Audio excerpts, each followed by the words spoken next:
Qué gran alegría saludar a quienes nos acompañáis hoy en este nuevo análisis.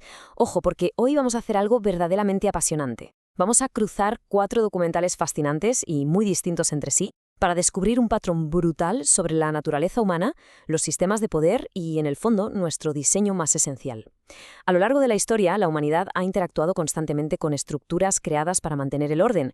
Pero, ¿qué pasa cuando ese orden choca de frente con nuestro deseo innato de libertad? Bueno, de eso va exactamente este recorrido. Y esto nos lleva a esta pregunta, que es la gran duda que surge al sintetizar estas 4 obras. A ver, pensadlo bien.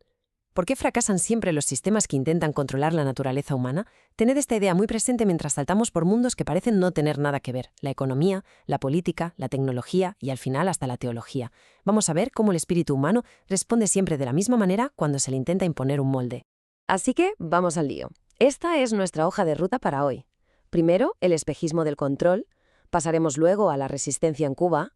De ahí a la nueva jaula algorítmica. El cuarto punto será el diseño del amor. Y cerraremos con el propósito de la libertad. Empecemos por el principio. Sección 1. El espejismo del control. Nuestro primer material de origen nos plantea un análisis histórico de un experimento económico a escala masiva. Hablamos de un sistema que, prometiendo una sociedad sin clases, se llegó a implementar en más de 30 países. El documental disecciona de manera súper objetiva por qué esta planificación centralizada terminó colapsando bajo su propio peso. Y la respuesta es que, literalmente, la aritmética más básica derrotó al sistema. Es lo que llaman el problema del cálculo económico. Imaginad esto. En una economía libre, los precios son como señales luminosas de información. Si un Estado intenta apagar esas luces y fijar los precios a dedo, pierde la brújula por completo. Si no sabes lo que cuesta de verdad producir trigo, acabas con toneladas pudriéndose en un lado del país y colas interminables para comprar un trozo de pan en el otro. Además, el documental señala cómo esto aniquila el incentivo individual. De hecho, mencionan un chiste bienísimo de la era soviética que da en el clavo. Ellos hacen como que nos pagan y nosotros hacemos como que trabajamos. Y esta tabla ilustra de manera brillante la gran paradoja del poder que destaca el documental.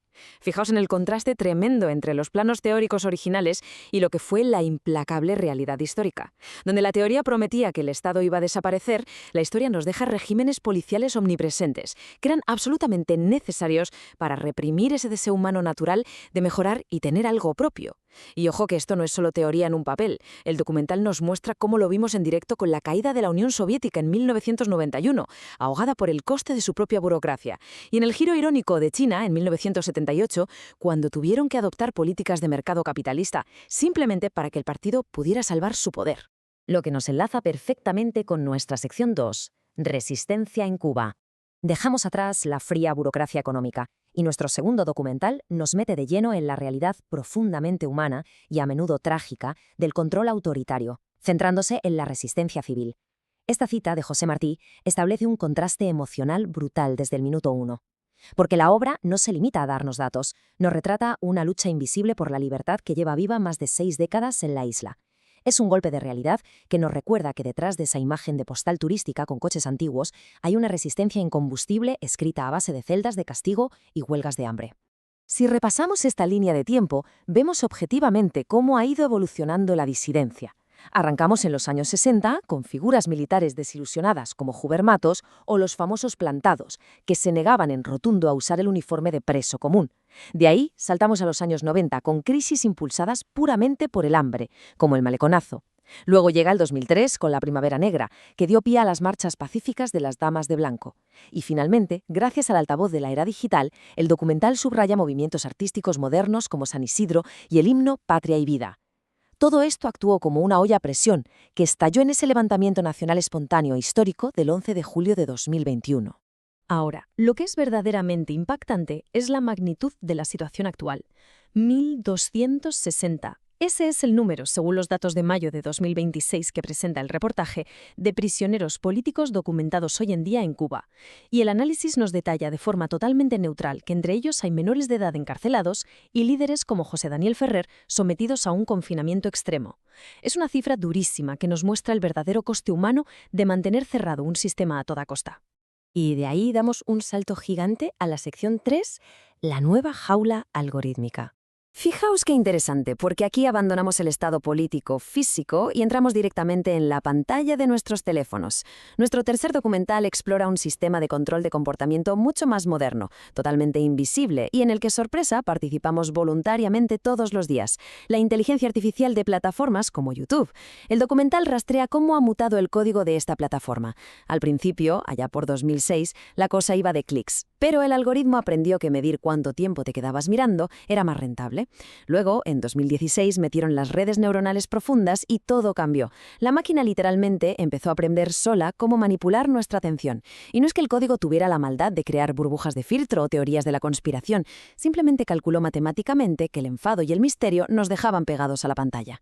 Hasta llegar a 2022, donde la IA ya no solo te sugiere qué ver, sino que te genera el contenido ella misma con avatares y guiones sintéticos. ¡Una locura! Claro, los impactos socioeconómicos de esta jaula digital son enormes. Por un lado, democratiza el acceso a herramientas que son una pasada, pero por otro lado, el documental hace muchísimo énfasis en cómo los creadores humanos son ahora prisioneros de las métricas que exige la inteligencia artificial. Nos hablan de un nivel de agotamiento brutal dictado por una máquina insaciable que nunca duerme. Y viendo cómo surgen canales 100% sintéticos, el documental nos plantea una pregunta que da bastante que pensar. En todo este ecosistema, ¿quién tiene de verdad el volante? ¿El creador, nosotros como usuarios o el propio código? Cambiamos de marcha para la sección 4, el diseño del amor. A ver, hagamos una pausa. Hasta ahora, todo ha girado en torno a sistemas creados por nosotros que, por fallos económicos, represión política o adicción algorítmica, acaban aplastando el espíritu humano. Pues bien, nuestro cuarto documental hace un giro radical para mirar todo esto desde un prisma teológico, explorando lo que llama el diseño supremo y liberador del universo. Para bajar a tierra una idea tan abstracta, empiezan definiendo un concepto hebreo antiquísimo, Gesed.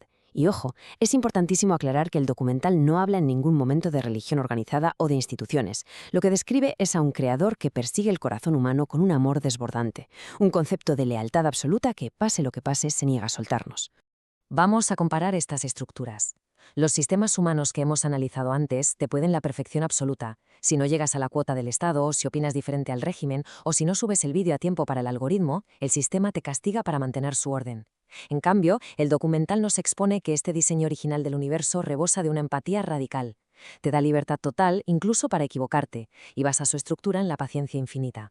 Funciona como una especie de reinicio del sistema constante a través de la misericordia. Y la fuente nos relata cómo funciona la mecánica de esta misericordia en 3 pasos súper claros. Primero está la fractura, que es básicamente cuando decidimos ir por libre y nos alejamos del diseño. Segundo, el rescate. Aquí la intervención no es un castigo destructivo, sino más bien una invitación a volver a casa. Y tercero, la sustitución, que es el acto de empatía definitivo donde, según el documental, el creador mismo decide experimentar ese dolor y absorber las consecuencias. El texto hace mucho hincapié en que como este creador opera fuera del tiempo, en una especie de presente eterno, esta gracia no es algo que pasó hace siglos, sino un reinicio que está disponible absolutamente todos los días.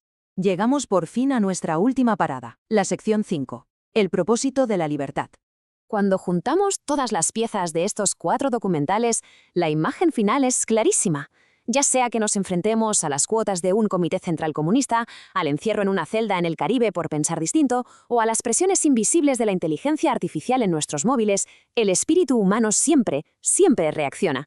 Y lo hace porque, según coinciden estas fuentes, fuimos diseñados de fábrica para la conexión y la libertad, no para ser simples piezas de un sistema de control. Así que terminamos este análisis con esta síntesis espectacular de lo digital y lo divino. Esta pregunta que tenéis en pantalla es una invitación directa a pensar en nosotros mismos. Los sistemas de control fracasan una y otra vez porque intentan programar algo que nació para ser libre. Esperamos de verdad que este recorrido os haya despertado la curiosidad para seguir investigando sobre las increíbles dimensiones de nuestra libertad. Un abrazo muy fuerte y nos vemos en el próximo análisis.